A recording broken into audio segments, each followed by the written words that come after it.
नमस्कार मेरे प्रिय साथियों, आप सभी का हायर एजुकेशन वर्ल्ड चैनल को बहुत-बहुत स्वागत है। उम्मीद करते हैं आप सभी बहुत अच्छे होंगे। प्रिय साथियों, ग्रीष्म काल में उम्मीद है आप सभी रह के हो रही छींटा, बूंदी, बरसात, आंधी-तूफान का जहाँ भी होंगे बहुत आनंद ले रहे होंगे। लेकिन ठीक उसी तरह से एक आंधी-तूफान हायर एजुकेशन के क्षेत्र में भी आई हुई है। उच्च शिक्षा के भी क्षेत्र में आई हुई है और जिस तरह से आंधी, धूल, अंधड़ की प्रकृति होती है, जब मौसम बदलता है, तो कहीं एक विशेष क्षेत्र से बदलता है और धीरे-धीरे, धीरे करके पूरे क्षेत्र को अपने आगोश में ले लेता है। ठीक उसी तरह उच्च शिक्षा में आज एक ऐसा ऐतिहासिक फैसला आया है, जो कि आने वाले वक़्त में धीरे-धीरे करके पूरे राज्य को अपने आगोश में ले सकता है। चूँकि हाई कोर्ट के द्वारा एक बहुत जब किसी भी राज्य के हाई कोर्ट के द्वारा एक फैसला आता है, तो वो अपने आप में एक रूल प्रेसिडेंट बन जाता है और वो रूल लगभग अगर सेम नेचर, सेम प्रकृति का अगर मामला आता है, तो लगभग सब पर ही लागू होता है। तो ठीक इसी तरह हाई कोर्ट का एक बहुत ही महत्वपूर्ण फैसला है, वो क्या फैसला है और ये विशेष रूप से बिहार असिस्टेंट प्रोफेसर को कैसे प्रभावित करेगा, हम उसकी बात करते हैं। थोड़ा-सा हम बैक में चलते हैं बिहार के संबंध में। इसके बाद हम उस रूल की बात करते हैं और फिर बताते हैं कि वास्तव में मामला है क्या? और एक चीज़ और बताते चलें ये मामला पुराना नहीं है, ये बल्कि आज का ही ये रूल बना है। 12 मई जब आप ये वीडियो सुन रहे हैं तो थोड़ी ही देर पहले ये रूल प्रेसिडेंट एस्टेब्लिश हुआ है 12 मई। तो आज ये बहुत ही ऐतिहासिक दिन है। मैं थोड़ा-सा बिहार के उस स्टैट्यूट पे चलता हूँ जिसको अब आने वाले समय में निरस्त होना लगभग पूर्णतः यह संभव है कि ये निरस्त हो ही जाएगा। वैसे ही अभी इंस्टीट्यूट बना भी नहीं है। मैं किस चीज़ की बात कर रहा हूँ, देखिए बिहार में असिस्टेंट प्रोफ़ेसर की नियुक्ति जो चल रही थी पूर्व में, वो वैकेंसी निकली थी 2020 में, उसके लिए नियमावली लगभग 2020 में ही बनी थी। 2019 या 20 में अप्रॉक्स बनी थी। तो उस नियमावली को संशोधित करते हुए 2025 में एक नया नियमावली लाया जाता है स्टैट्यूट।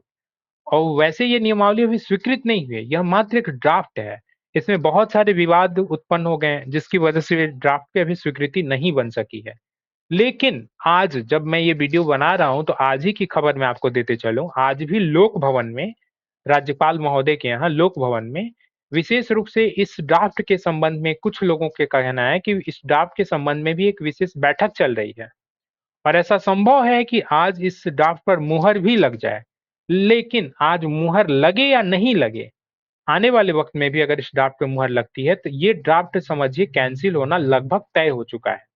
आज जो फैसला है, वो फैसला इस ड्राफ्ट पर बिल्कुल ही सवालिया निशान खड़ा करता है और इस ड्राफ्ट का कैंसल होना बिल्कुल सुनिश्चित है, अगर ये स्टैट्यूट बन जाता है तब भी। तो आप समझ गए? आज ये जो मैं आपको ऑर्डर दिखाने जा रहा हूँ, वो ऑर्डर क्या करेगा?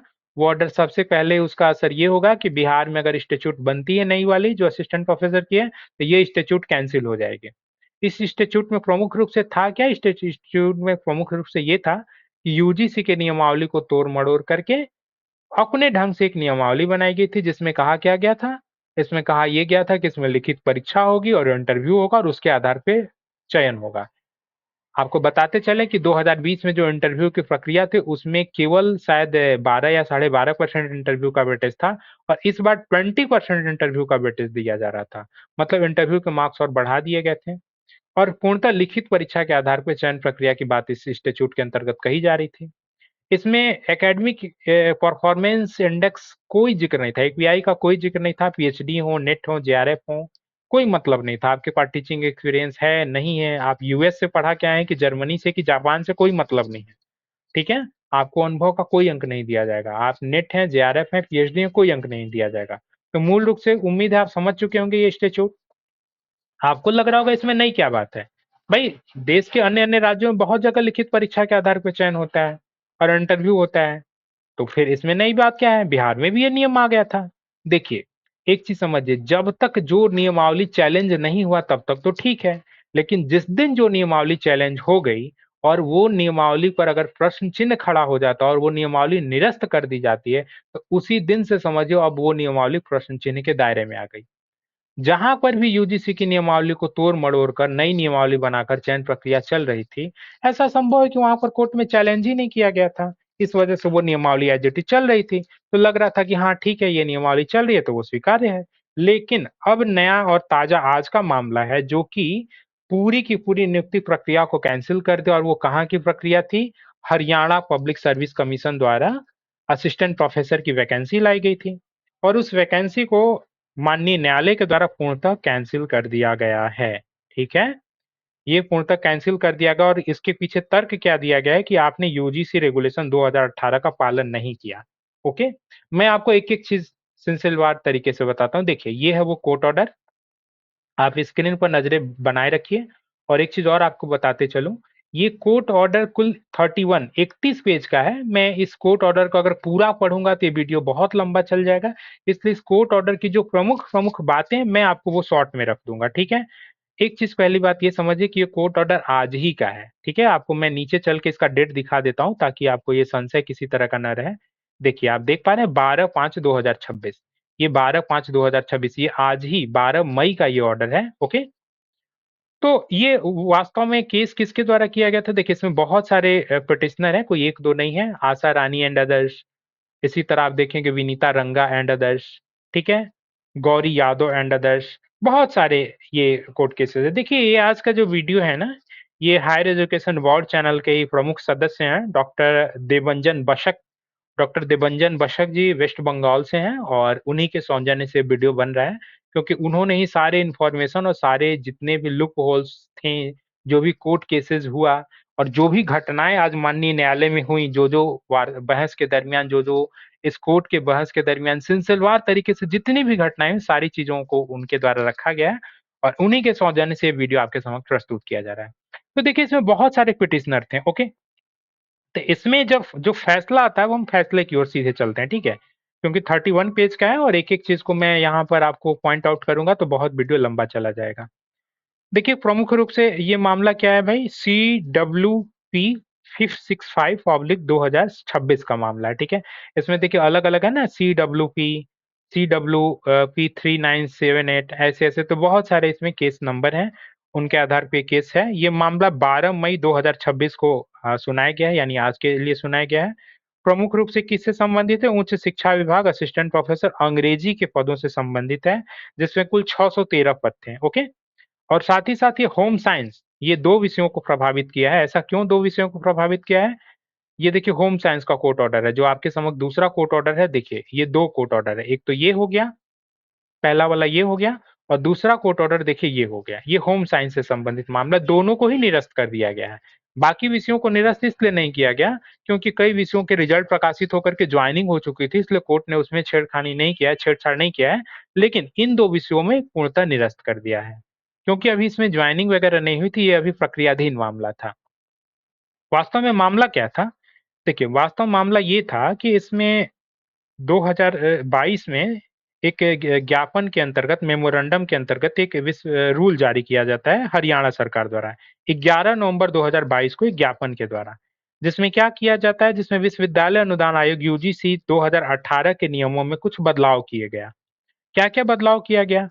यूजीसी 2018 के नियमों के बदलाव करते हुए उन्होंने इस मेमोरेंडम के अनुसार क्या किया कि हमारे यहाँ जो असिस्टेंट प्रोफेसर की नियुक्ति होगी, अर्थात हरियाणा में जो असिस्टेंट प्रोफेसर की नियुक्ति होगी, वो स्क्रीनिंग टेस्ट, इसके बाद और क्या होगा next process, subject knowledge test, और अंत में होगा साक्षात्कार। यानी 3 लेवल होगा, एक होगा स्क्रीनिंग टेस्ट होगा, सब्जेक्ट नॉलेज टेस्ट होगा और इंटरव्यू होगा। ठीक है, और अंतिम मेरिट लिस्ट जो है केवल सब्जेक्ट नॉलेज टेस्ट के आधार पे होगा। ओके, सब्जेक्ट नॉलेज टेस्ट और इंटरव्यू के आधार पे होगा। सब्जेक्ट नॉलेज टेस्ट जो 87.5% वेटेज था, और इंटरव्यू का जो वेटेज था 12.5% वेटेज था। ओके, देखिए, इस ऑर्डर में आप बढ़ेंगे ना तो सारी बातें मेंशन है, जो मैं चीजों को हाईलाइट, देखिए यहाँ पे आप आगे बढ़ेंगे, ये देखिए स्क्रीन टेस्ट का जिक्र किया जा रहा है। ओके, स्क्रीन टेस्ट देखिए 100 अंकों का है, जो कि 2 घंटे का होगा, 100 मार्क्स का होगा। और इधर आप आगे बढ़ते हैं तो देखिए सब्जेक्ट नॉलेज टेस्ट है, जो कि 3 आवर्स का होगा, जो 150 अंकों का होगा। ओके, ये कुल कितना देखिए 87.5% वेटेज यहाँ पे दे रखा है ऑलरेडी। सब्जेक्ट नॉलेज टेस्ट का कितना वेटेज है? 87.5। और इंटरव्यू का वेटेज कितना? 12.5% वेटेज। ठीक है, ये वहां पे रूल बनाया गया था। तो याचिकाकर्ता द्वारा क्या अपील किया गया, जिन्होंने केस किया, उन्होंने कहा कि याचिकाकर्ता का तर्क था कि यूजीसी के 2018 के नियमों के अनुसार चयन केवल साक्षात्कार के प्रदर्शन के आधार पे होता है, और जो शॉर्टलिस्ट होता है उसके मुताबिक जो अकादमिक स्कोर होते हैं, जिसमें कि स्नातक, स्नातकोत्तर अर्थात MA, MSc, NET, JRF, PhD, research paper, experience, इन सब अंकों के आधार पे एकेडमिक इंडेक्स तय होता है और वो शॉर्टलिस्ट किए जाते हैं और इसके आधार पे साक्षात्कार होता है और इसके बाद चयन होता है। तो याचिकाकर्ता का ये कहना था कि क्या राज्य सरकार को यूजीसी द्वारा निर्धारित जो न्यूनतम मानक हैं, उसको चयन प्रक्रिया में बदलाव करने का कोई अधिकार है ही नहीं। तो जब है ही नहीं तो फिर ये कैसे अपने अनुरूप बदलाव करके और इस तरह से चयन कर रहे हैं? ठीक है। अब आपको लगेगा कि कई राज्यों में तो इस तरह से लिखित परीक्षा हो रही है, कहाँ बवाल हुआ? तो कई राज्यों में हो रही है, लेकिन अगर चैलेंज ही नहीं हुआ है तो वो नियम चल रहा है। चैलेंज जब होता है तब तो लिटमस टेस्ट पहली बार हरियाणा में हो रहा है, कोर्ट केस में चैलेंज किया गया और अब इसको क्या किया गया, नियम को निरस्त कर दिया गया। ठीक है। तो सुनिए सिलसिलेवार तरीके से, तो याचिकाकर्ताओं ने क्या कहा? याचिकाकर्ताओं ने ये कहा कि साहब यहाँ पे गलती हुई है। यहाँ पे गलती ये हुई है कि हरियाणा गवर्नमेंट ने यूजीसी 2018 के जो अनिवार्य नियम थे उसको अपने अनुरूप तोड़ मड़ोड़ करके इसमें संशोधन किया, जो कि इनको अधिकार ही नहीं था। तो अदालत फाइनली क्या फैसला देती है? अदालत देखिए सुप्रीम कोर्ट के पुराने फैसलों का हवाला देती है, जिसमें मनदीप सिंह का मामला था। ठीक है, और भी बहुत सारे मामले थे, जो प्रमुख प्रमुख मामले में उसका आपको जिक्र कर दे रहा हूँ। मनदीप सिंह का मामला था, उसका हाई कोर्ट ने जिक्र किया। देखिए सुप्रीम कोर्ट, देखिए यहाँ पे भी लिस्टेड है, आप देख पाए ना, supreme court in Mandeep Singh and others. आप यहाँ पे देखिए supreme court in Mandeep Singh and others. Okay. ये देखिए, ये मतलब लिस्ट कर रहे हैं, ये रेफरेंस दे रहे हैं, कौन? माननीय न्यायालय पंजाब हरियाणा हाई कोर्ट। और उन्होंने निष्कर्ष क्या निकाला इन सब के आधार पे? वो ये कहते हैं कि यूजीसी के 2018 के नियम अनिवार्य हैं और राज्य सरकार अपनी मर्जी से इनमें बदलाव नहीं कर सकती। अदालत ने पाया कि हरियाणा सरकार द्वारा जो चयन प्रक्रिया अपनाई गई है, जो विषय ज्ञान नॉलेज टेस्ट के आधार पर चयन किया जा रहा है, जो कि यूजीसी के नियमों के बिल्कुल विरुद्ध है। अकादमिक स्कोर की बिल्कुल अनदेखी की जा रही है। कोई कैंडिडेट नेट किया है, पीएचडी किया है, रिसर्च पेपर बहुत सारे लिखा है, अपने अमूल्य समय को व्यतीत करते हुए, टीचिंग एक्सपीरियंस उसका है, आप उन सबको बिल्कुल ही अनदेखा कर दे रहे हैं। अकादमिक रिकॉर्ड का कोई महत्व ही नहीं दे रहे हैं, जो कि बिल्कुल गलत है। बहस के दरमियान यह भी कहा गया कि साहब ये टीचिंग का जो पद है, ये किस तरह का पद है? वक्ता का है। जब वो उसकी जो यूजीसी द्वारा जो गाइडलाइन बनाई गई उसमें स्क्रीनिंग करने के बाद कंप्लीटली चयन प्रक्रिया किसके आधार पे थी? इंटरव्यू के आधार पे। तो देखते थे कि वो कितना अच्छा वक्ता है, चीजों को कितना अच्छे से रख पा रहा है, वो कैसा है, गुड नैरेटर है कि नहीं है, अच्छा कथानक है कि नहीं है। क्योंकि आपको पढ़ाना, आपको क्लास में जाकर के ऐसे तो नहीं लिखवाना है ना, क्लास में जाकर के आपको नोट्स तो नहीं ना टाइप करवाने हैं, आपको चीजों को व्याख्यायित करना है, चीजों को एक्सप्लेन करना है। तो आपकी एक्सप्लेनेटरी पावर कितनी अच्छी है। यूजीसी तो यही नियम से नियम बनाया था, यही ध्येय से, कि जिसकी एक्सप्लेनेशन क्वालिटी अच्छी होगी, जो अच्छे से एक्सप्लेन कर पाएगा चीजों को, वो अच्छा टीचर है। यही सोच करके यूजीसी ने नियम बनाया था। लेकिन देखिए कुछ लोगों का ये कहना है कि नहीं, उसमें भी पक्षपात होता है, इंटरव्यू में अंक दिए जाते हैं अपने अपने लोगों को पसंद करके। तो देखिए नियम चाहे दुनिया का कोई भी बना लीजिए, अगर नियत स्पष्ट नहीं होगी तो उसमें हेरफेर होगा ही होगा, उसमें कुछ न कुछ त्रुटियां रहेंगी ही रहेंगे। खैर, हम आते हैं यूजीसी वर्सेस अदर स्टेट के जो अपने अपने नियम बनाते हैं। तो न्यायालय ने क्या कहा? न्यायालय ने ये कहा कि हरियाणा सरकार द्वारा अपनाई गई चयन प्रक्रिया, जिसमें सब विषय का ज्ञान परीक्षा के आधार पर चयन करना, ये यूजीसी के नियमों के विरुद्ध है, बिल्कुल ही विरुद्ध है। इसलिए इन्होंने क्या कहा कि विज्ञापन संख्या जो कि 11/11/2022 को प्रकाशित हुई थी, उस विज्ञापन को रद्द किया जाता है और आदेश दिया कि यूजीसी के 2018 के नियमों का यह उल्लंघन करता है, जिसे तत्काल से अ, आने वाले वक्त में जल्द से जल्द यूजीसी 2018 के नियमों के अनुसार चयन प्रक्रिया आप शुरू करिए और इसे यथाशीघ्र पूर्ण करिए। ओके। और इस तरह से ये फाइनल ऑर्डर आता है और इस वैकेंसी को निरस्त कर दी जाती है, जिसमें फिलहाल में जो निरस्त हुआ है वो 2 विषय निरस्त हुए हैं। उसमें निरस्त कौन-कौन हुआ है? निरस्त हुआ है, देखिए यूजीसी का जो टेबल है उसका ये जिक्र किया गया है, ठीक है? शॉर्ट लिस्टिंग का टेबल वो दिखाया गया है कि ये वाला शॉर्ट लिस्ट है, आपने इसको बिल्कुल ही इग्नोर कर दिया, जो कि बिल्कुल गलत है, यूजीसी रेगुलेशन का उल्लंघन है। ये सब इस ऑर्डर में जिक्र किया गया है। आपको ये ऑर्डर की कॉपी कहाँ मिलेगी? तो हायर एजुकेशन वर्ल्ड चैनल के डिस्क्रिप्शन में जाएंगे तो इस ऑर्डर की कॉपी वहां पे आपको विजिबल होगी, वहां से लिंक के माध्यम से डाउनलोड कर सकते हैं। साथ ही साथ डिस्क्रिप्शन में ही जाएंगे तो हायर एजुकेशन वर्ल्ड चैनल का व्हाट्सएप ग्रुप भी है, उस व्हाट्सएप ग्रुप से भी आप चाहें तो डायरेक्ट हायर एजुकेशन वर्ल्ड के व्हाट्सएप ग्रुप में जुड़ सकते हैं, ताकि आपको हायर एजुकेशन संबंधित सभी सूचनाएं समय पर मिलती रहें। तो कुल मिला के इस ऑर्डर का सार क्या निकलता है? इस ऑर्डर का सार ये निकलता है कि हरियाणा द्वारा जो लिखित परीक्षा और इंटरव्यू के आधार पर जो चयन प्रक्रिया की जा रही थी, उसे ये हवाला देते हुए माननीय न्यायालय द्वारा निरस्त कर दिया गया कि आप यूजीसी के रूल का फॉलो नहीं कर रहे हैं। देख रहे हैं ना, ये क्या दिख रहा है कि in view of the above analysis the impugned memorandum dated 11/11/2022 to the extend the violates regulation 4, 5 and 6 of the 2018 regulation notified by the UGC is hereby declared unlawful and set aside। इसलिए इसे दरकिनार करके एकदम अलग थलग कर दिया जाता है। किसको? ये आपके द्वारा जो नियम बनाया जाता है। इसके बाद क्या कर रहा है? consequently the selection process being carried out on that basis as per the scheme pattern of the examination under the advertisement in question 48/2024 also stand the। देखिए बार बार मैसेजेस आ रहे हैं।